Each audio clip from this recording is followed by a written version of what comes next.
the country's military for a soldier, sailor, Marine, or airman who died in battle or as a veteran. And part of the memorial is the sounding of taps. News 3's Mark Kane has the story of a Lodi veteran for whom taps has a special place in his heart. It is a scene, unfortunately, played out at cemeteries every single day in this country. A military funeral, honoring those who served. A 3-volley salute, followed by the playing of taps by a lone bugler. That bugler this day is Jack Fitzgerald. He is 93 years old, and since 1994, he has played taps at more than 2,900 military funerals.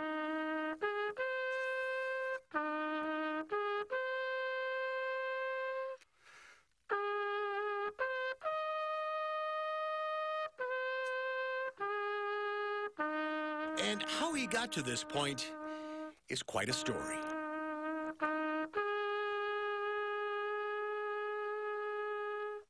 It all started with musician Artie Shaw. I loved Artie Shaw. I wanted a clarinet. But the day that this guy from De Pere, the band director, issued instruments, I was sick. And I told my mother, he's going to leave at 4. Please take me there. So she drove me there.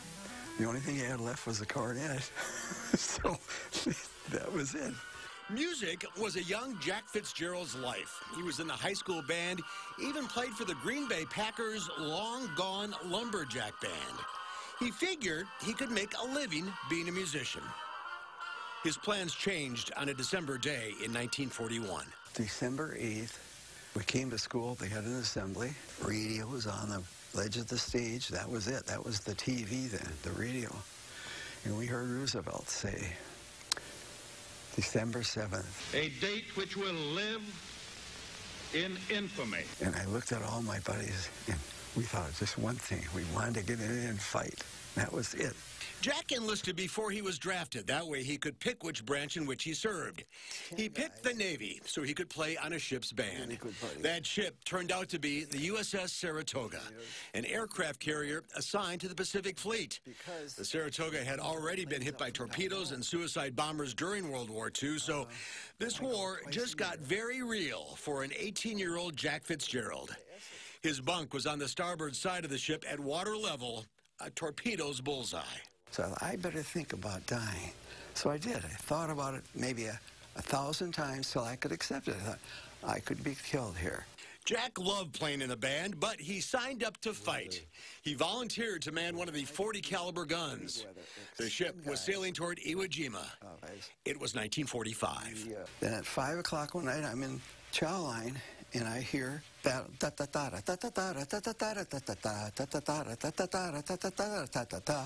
but the bugler added something. Ta-da-ta-da-ta-da. I never heard that before. On the double. And I looked out, and I saw 4 planes in our landing pattern. I thought they were ours. They weren't. They were Japanese suicide bombers. I run across the hangar to get on the gun, and right away, I got my helmet on. Safety's off. I never heard that before. Now we can fire. And we, all of a sudden, we're shooting. And the barrel's going straight out. What did that tell me? It's coming at us. When the fires were eventually put out, 123 sailors were dead or missing, 192 were wounded, 36 aircraft destroyed. The Saratoga and Jack's services in the war were over. Today, Jack's basement is filled with memories of the war, the Green Bay Packers, and his life as a music professor at UW-Stevens Point. 4 kids later, he settled into retirement. But it turns out his service to his country wasn't over after all. He went to apply for a VA loan for a new house. While he was there, he asked them if they needed anyone to play taps. That was in 1994. I've been playing since then, 24 years. I'm approaching somewhere in 2,900 times. Why is it so important to you? Maybe my past, in the past, seeing all those guys being dumped in the ocean. When I started, it was so sad. I thought, I can't do this. I'll do it for a month, and if that's it. Well, after a month, I got used to it. He might get used to it, But for Jack Fitzgerald, it doesn't make it any easier.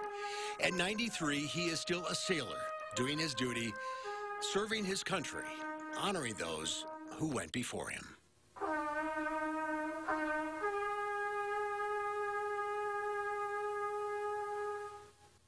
I'm Mark Kane, WISC News 3. As Mark mentioned, Jack has served at over 2,900 military funerals. He'd like to honor 3,000 veterans before he plays his trumpet one last time. And we turn to Chief Meteorologist Gary Canalti.